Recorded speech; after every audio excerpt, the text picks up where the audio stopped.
नमस्कार, आप सभी का स्वागत है हिंदी सब्जेक्ट के टेस्ट में। इसमें आपको 20 प्रश्न मिलेंगे। इन प्रश्नों के माध्यम से आप खुद को जांच सकते हैं, परख सकते हैं कि प्रतियोगी परीक्षा के लिए कितने तैयार हैं। तो चलिए आज का टेस्ट स्टार्ट करते हैं। आज का पहला प्रश्न है, नमिसाधु ने अपभ्रंश के भेद किए हैं 4, 3, 2, 5। तो नमिसाधु ने अपभ्रंश के 3 भेद किए हैं। बी ऑप्शन आपका सही है।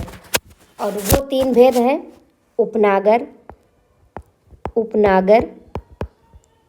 पहला उपनागर, दूसरा आभीर,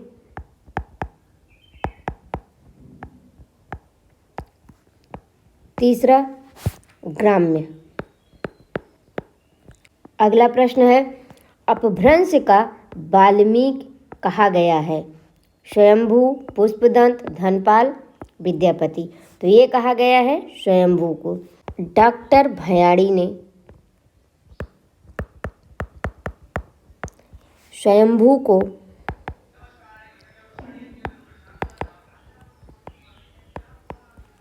अपभ्रंश काल का, किस काल का? अपभ्रंश काल का कालिदास और पुष्पदंत को भवभूति कहा है। आपसे प्रश्न में पूछा जाएगा कि स्वयंभू को अपभ्रंश काल का कालिदास किसने कहा है? डॉक्टर भयाड़ी ने। पुष्पदंत को भवभूत किसने कहा है? तो वो भी डॉक्टर भयाड़ी ने। और स्वयंभू की रचनाएं हैं, स्वयंभू की रचना पौमचर्यु, ऋठडेमचर्यु,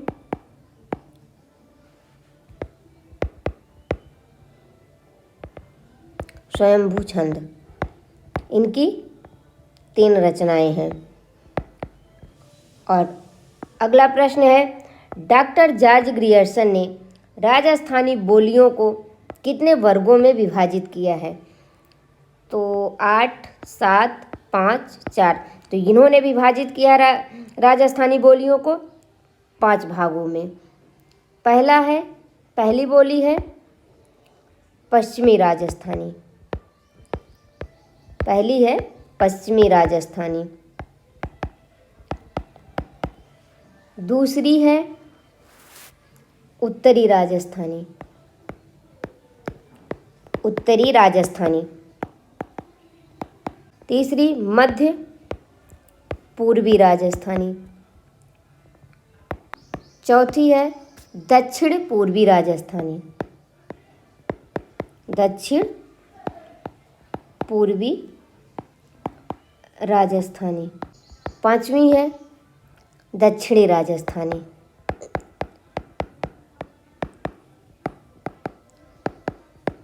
आपसे पूछा जाएगा पश्चिमी हिंदी का मध्यवर्ती पूर्वी राजस्थानी का विभाजन किसने किया है पश्चिमी नाम से? तो डॉक्टर जॉर्ज ग्रियर्सन ने किया है।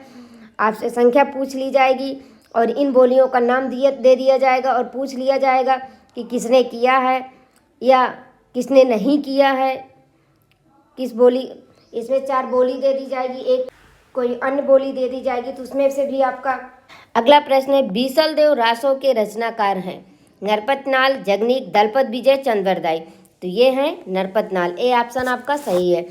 और बीसल देव रासो 12वीं शताब्दी की रचना है। कब की? 12वीं शताब्दी की रचना है। और इसमें जो है बीसल देव रासो में शाकंभरी नरेश, कहाँ के? शाकंभरी नरेश, इस बीसल देव और भोज परमार की पुत्री, बीसल देव और भोज परमार की पुत्री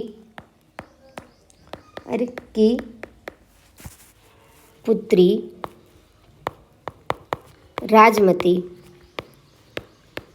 ये नायिका भी हैं बीसल देव रासो की, के राजमती के विवाह, वियोग और पुनर्मिलन का वर्णन है। आपसे पूछा जाएगा कि बीसलदेव रासो के नायक बीसलदेव कहाँ के रहने वाले थे, तो शाकंभरी के नरेश थे। और नायिका इसकी राजमती हैं। बीसलदेव रासो की अगर नायिका पूछ लेगा तो राजमती जी हैं। और ये किसकी पुत्री थी, तो भोज परमार की पुत्री। किसकी पुत्री, भोज परमार की। आपका प्रश्न यहाँ से भी बन सकता है कि बीसलदेव रासो की नायिका राजमती किसकी पुत्री थी, तो वो भोजराज परमार की पुत्री थी। और इसमें किसका वर्णन है, तो राजमती के विवाह, वियोग और पुनर्मिलन का वर्णन है। और यह एक श्रृंगारी काव्य है। कैसा काव्य है, यह एक श्रृंगारी काव्य है। ये इसकी रचना श्रृंगार रस में वर्णित है। हिंदी काव्य में प्रयुक्त होने वाला 12 मासा का वर्णन भी सर्वप्रथम बीसलदेव रासो में ही मिलता है। 12 मासा का वर्णन भी इस रचना में मिलता है। किसका, 12 मासा का वर्णन सर्वप्रथम बीसलदेव रासो में हुआ है। बीसलदेव रासो में। अगला प्रश्न है, किस कवि ने हिंदी प्रेमाख्यान परंपरा का प्रथम काव्य हंसावली को माना है? डॉक्टर गणपत चंद्र गुप्त, डॉक्टर रामकुमार वर्मा, आचार्य रामचंद्र शुक्ल, आचार्य हजारी प्रसाद द्विवेदी। तो ये हिंदी प्रेमाख्यान परंपरा का प्रथम काव्य हंसावली को किसने माना है, तो वो माना है डॉक्टर गणपत चंद्र गुप्त ने। और ये हंसावली असाइद की रचना है। किसकी रचना है, तो असाइद की रचना है। और इसकी रचना 1370 ईस्वी में हुई है। कब हुई है, 1370 ईस्वी में हुई है। और रामकुमार वर्मा ने प्रेमाख्यान का परंपरा का प्रथम काव्य चंदायन को माना है। रामकुमार वर्मा ने चंदायन को। और ये मुल्ला दाऊद की रचना है। किसकी, मुल्ला दाऊद की। आचार्य रामचंद्र शुक्ल ने मृगावती को माना है। किसको, मृगावती को। और ये कुतुबन की रचना है। आचार्य हजारी प्रसाद द्विवेदी सत्यवती कथा को माना है। सत्यवती कथा। और ये किसकी रचना है, तो ये ईश्वरदास की, कवि ईश्वरदास की रचना है। और ये सारे प्रेमाख्यान काव्य हैं। आपसे पूछा जाएगा कि रामचंद्र शुक्ल ने प्रेमाख्यान का परंपरा का प्रथम काव्य किसे माना है, तो वो माना है मृगावती को। मृगावती किसकी रचना है, तो कुतुबन की रचना है। और आचार्य हजारी प्रसाद द्विवेदी ने किसे माना है, तो सत्यवती कथा को माना है, और वो ईश्वरदास की रचना है। रामकुमार वर्मा ने किसे माना है, तो मुल्ला चंदायन को माना है, और वो किसकी रचना है, मुल्ला दाऊद की रचना है। अगला प्रश्न है, वैराग्य संदीपनी के रचनाकार हैं तुलसीदास, नाभादास, केशवदास, नंददास। तो वो हैं तुलसीदास। और वैराग्य संदीपनी में 64 दोहा, कितने दोहा, 64 दोहा, 2 सोरठा और 14 चौपाइयाँ हैं। और यह ग्रंथ 4 भागों में विभाजित है। वैराग्य संदीपनी 4 भागों में, कितने भागों में, 4 भागों में विभाजित है। पहला भाग है मंगलाचरण और वस्तु संकेत। दूसरा है संत स्वभाव का वर्णन।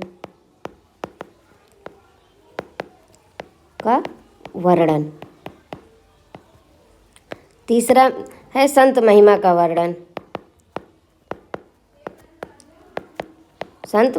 वर्णन। और चौथा है शांति वर्णन।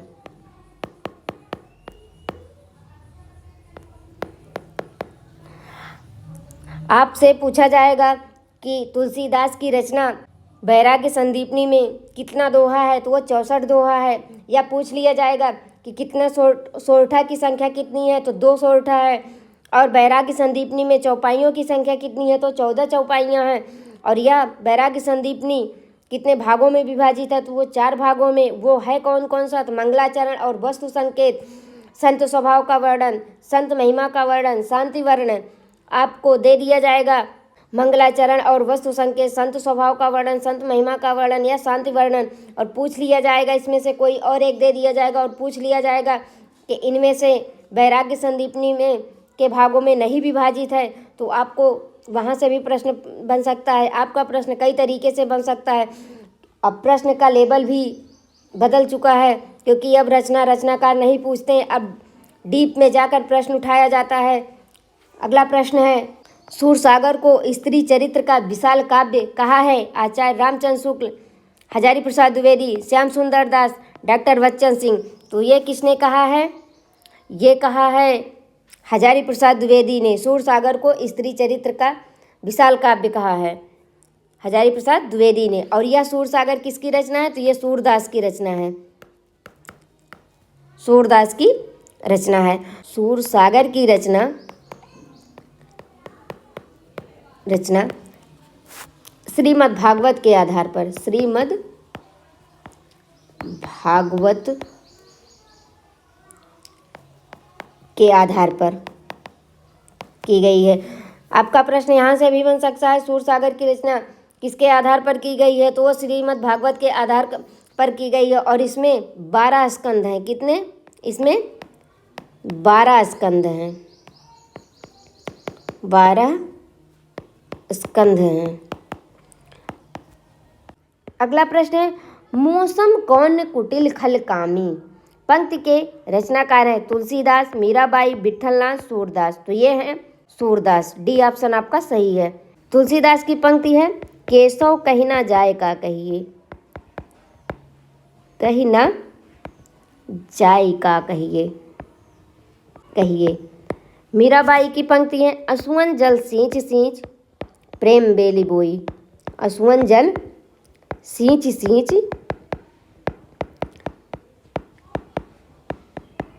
प्रेम बेली बोई, बेली बोई। और विठलनाथ की पंक्ति है, पुष्टि मार्ग का जहाज जात है, पुष्टि मार्ग का जहाज जात है, सो जाको कछु लेना हो सो लेव। आपसे प्रश्न में यहाँ से भी पूछा जा सकता है, केशव कहीं ना जाए का कहिए किसकी पंक्ति है? तो ये तुलसीदास की है। या असुवन जल सींच सींच प्रेम बेली बोई, ये किसकी पंक्ति है? तो ये मीराबाई जी की है। और पुष्टि मार्ग का जहाज जात है सो जाको कछु लेना हो सो लेव, पंक्ति किसकी है? तो वह विठलनाथ जी की है। अगला प्रश्न है, वे विद्वान व्यक्ति हैं में कौन सा विशेषण है? गुणवाचक, परिमाणवाचक, सार्वनामिक या संख्यावाचक। तो इसमें विशेषण पूछा गया है, वे विद्वान व्यक्ति हैं में, तो कौन सा विशेषण है? तो ये गुणवाचक विशेषण है। जिस विशेषण से किसी संज्ञा या सर्वनाम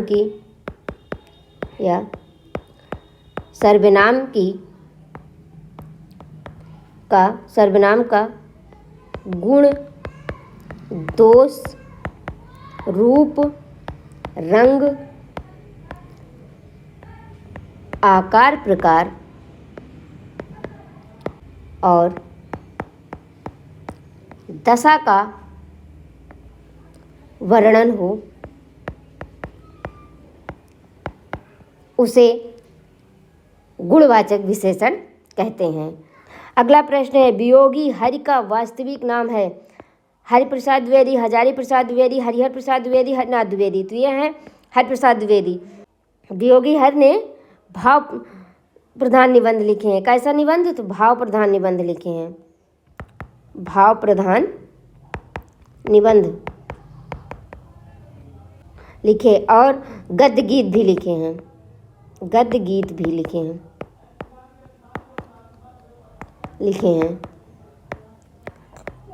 और इनका निबंध है तरंगिणी, अंतर्नाद, पगली, भावना, ठंडे छींटे, मेरी हिमाकत, मेरी हिमाकत। दियो की हरि का निबंध है तरंगणी, अंतर्नाद, पगली, भावना, ठंडे छींटे, मेरी हिमाकत। आपसे पूछा जाएगा, निबंध दे दिया जाएगा और पूछ लिया जाएगा किसमें से कौन निबंध वियोगी हरि का है या नहीं है। जो भी कई भी प्रकार से प्रश्न बन सकते हैं। अगला प्रश्न है, श्री राम शर्मा का रेखा चित्र नहीं है, बोलती प्रतिमा, प्राणों का सौदा, वे जीते कैसे हैं, 5 गधे। तो ये है श्री राम शर्मा का रेखा चित्र नहीं है, 5 गधे। ये जो है डॉक्टर रांगे राघव का रेखा चित्र है। किसका? डॉक्टर रांगे राघव का रेखा चित्र है। 5 गधे डॉक्टर रांगे राघव का। और इन बोलती प्रतिमा इनका सन है 1937 ईस्वी, 1937 ईस्वी। प्राणों का सौदा 1939 ईस्वी। वे जीते कैसे हैं 1957 ईस्वी। और ये तीनों जो है श्री राम शर्मा का रेखा चित्र है। अगला प्रश्न है, निम्नलिखित में तत्सम शब्द है, मंडुआ, मक्खन, बुभुक्षा, बीज। तो ये है तत्सम शब्द बुभुक्षा। इसका तद्भव होता है भूख, बुभुक्षा का तद्भव भूख।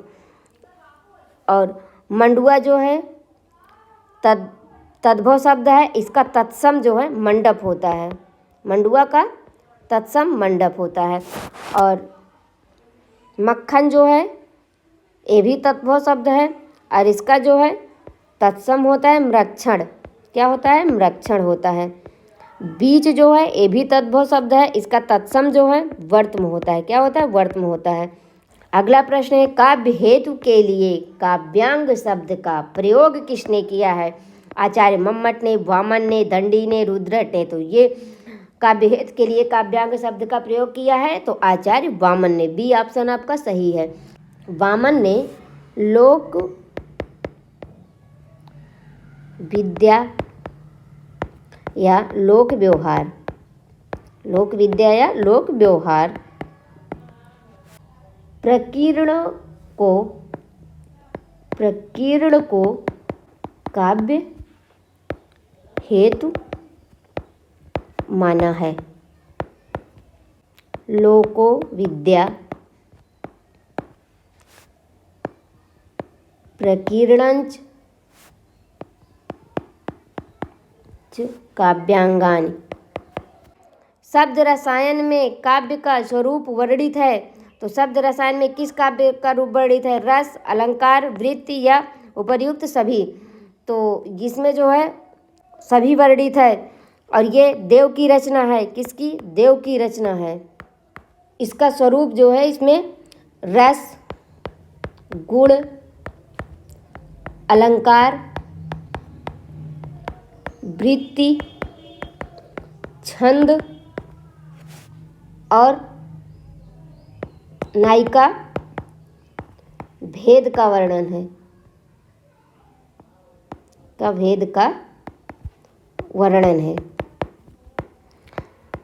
आपसे पूछा जाएगा कि देवकृति शब्द रसायन में किसका वर्णन है? तो वो रस का, गुण का, अलंकार का, वृत्ति का, छंद का, नायिका भेद का भी वर्णन है। और ये शब्द देव की किस रचना में नायिका भेद का वर्णन है? ये पेपर में कई बार पूछा गया है। व्यंग्यार्थ मंजूषा सैद्धांतिक समीक्षा के लेखक हैं भगवान दीन, श्याम सुंदर दास, कन्हैया लाल पोद्दार, अयोध्या प्रसाद सिंह हरिऔध। तो ये हैं भगवान दीन। और श्याम सुंदर दास रूपक रहस्य, रूपक रहस्य। कन्हैया लाल पोद्दार रसमंजरी, रसमंजरी, अलंकार मंजरी, अलंकार मंजरी। हरिऔध रस कलश, रस कलश। आपसे पूछा जाएगा कि रूपक रहस्य सैद्धांतिक समीक्षा के लेखक कौन है? तो श्याम सुंदर दास। रस मंजरी और अलंकार मंजरी के लेखक हैं तो कन्हैया लाल पोद्दार। रस कलश सैद्धांतिक समीक्षा के लेखक हैं तो वो हैं अयोध्या प्रसाद सिंह हरिऔध। अगला प्रश्न है, शब्द की जिस शक्ति से उस शब्द का वास्तविक अर्थ ज्ञात होता है उसे कहते हैं व्यंजना शब्द शक्ति, अभिधा शब्द शक्ति, लक्षणा शब्द शक्ति या उपरोक्त में से सभी। इसमें पूछा गया है कि ये कौन सी शब्द शक्ति है इस शब्द में, तो ये है अभिधा शब्द शक्ति। बी ऑप्शन आपका सही है। अभिधा में प्रयुक्त शब्द को वाचक, प्रयुक्त शब्द को, अभिधा में प्रयुक्त शब्द को वाचक और उसके अर्थ को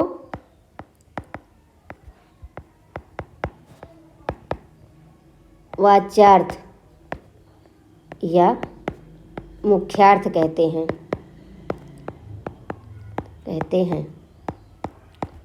अभिधा शब्द शक्ति में प्रयुक्त शब्द को क्या कहते हैं, तो वो वाचक कहते हैं और उसके अर्थ को वाच्यार्थ या मुख्यार्थ कहते हैं। और अभिधा शब्द शक्ति में के द्वारा रूढ़, यौगिक और योग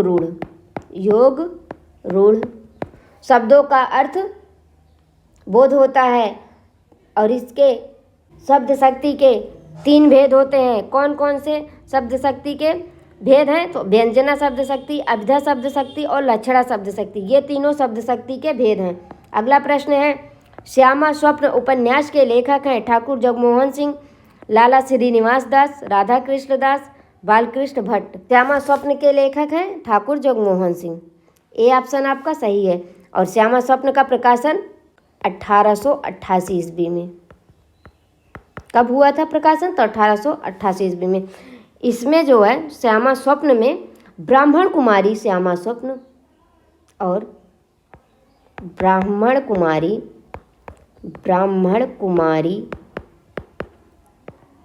श्यामा स्वप्न और क्षत्रिय कुमार श्याम सुंदर की प्रणय गाथा का चित्रण है और यह आख्यायिका शैली का प्रथम उपन्यास है। किस शैली का, आख्यायिका शैली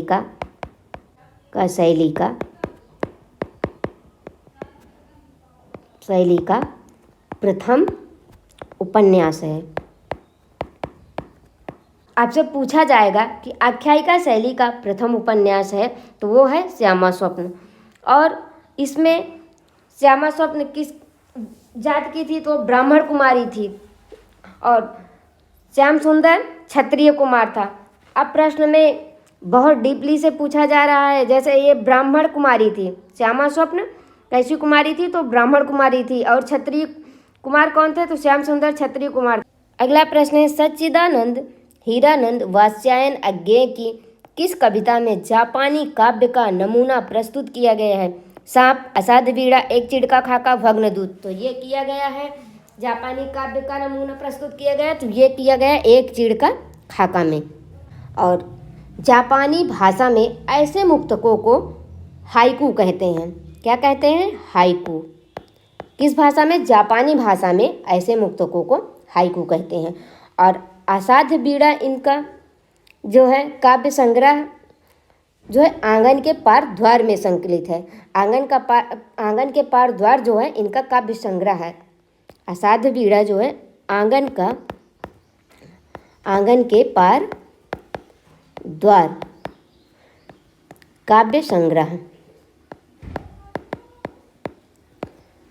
आंगन के पार द्वार काव्य संग्रह में संकलित है। और यह एक लंबी कविता है। असाध्य बीड़ा लंबी कविता भी है, लंबी कविता है। और इसमें जो है चीनी लोक कथा का, किस लोक कथा का, चीनी लोक कथा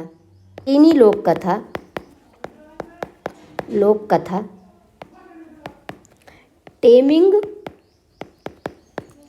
ऑफ दी हार्प की भारतीय परिवेश में प्रस्तुत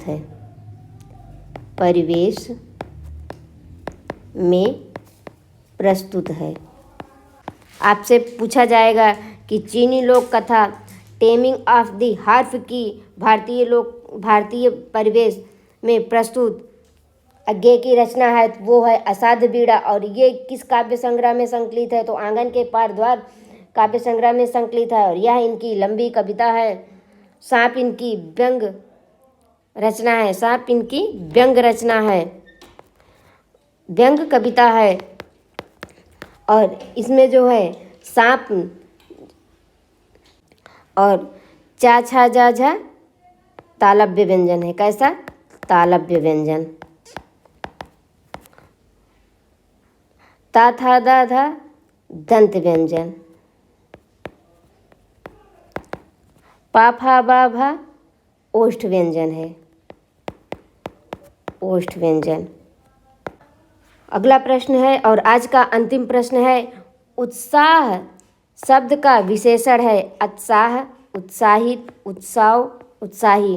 तो ये है उत्साह का शब्द का विशेषण उत्साहित है। जो शब्द संज्ञा या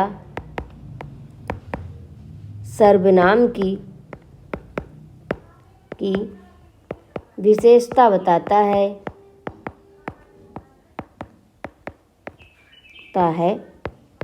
उसे विशेषण कहते हैं। विशेषण किसे कहते हैं? तो जो शब्द संज्ञा या सर्वनाम की विशेषता बताता है उसे विशेषण कहते हैं। आज का प्रश्न यहीं पर समाप्त होता है। आप लोग वीडियो को लाइक नहीं करते हैं तो कृपया आप लोगों को वीडियो को लाइक कर दीजिए और चैनल को सब्सक्राइब करिए।